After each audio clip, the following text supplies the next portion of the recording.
அக்ஷய திருதியை ஏன் இவ்வளவு சிறப்பா கொண்டாடப்படுது அப்படின்னு பார்த்தோம்னா, பாண்டவர்கள் வனவாசத்துல இருந்தப்போ கிருஷ்ணர் அவங்களுக்கு அக்ஷய பாத்திரத்தை வழங்கினாரு. அல்ல அல்ல குறையாதது அப்படின்றதுதான் அக்ஷய பாத்திரம். எப்போதுமே பசி இல்லாம தேவையான உணவு அவங்களுக்கு கிடைக்கணும் அப்படின்றதுக்காக இந்த அக்ஷய பாத்திரத்தை வழங்கினாரு. அதனாலதான் இந்த நாளன்னைக்கு நம்ம எந்த ஒரு விஷயம் பண்ணாலும் அது பல மடங்கு பெருகிக்கிட்டே போகும் அப்படின்ற நம்பிக்கை இருக்கு.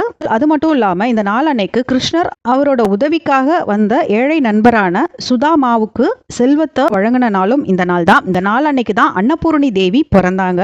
இந்த நாள் அன்னைக்கு விஷ்ணுவோட 6வது அவதாரமான பரசுராமரோட பிறந்த நாளும் கொண்டாடப்படுது. விநாயக பெருமானும் வேத வியாசரும் மகாபாரதத்தை இந்த நாள்ல தான் எழுதினாங்க. கங்கை நதி வானத்துல இருந்து பூமிக்கு இறங்கிய நாள். குபேரர் லட்சுமி தேவியை வழிபட்டதுனால பொருளாளர் பதவி கிடைச்ச நாள் இந்த நாள் தான். ஸ்ரீ மகாலட்சுமி விஷ்ணுவோட மார்பில் இந்த நாள் அன்னைக்கு தான் நிரந்தரமா தங்குனாங்க.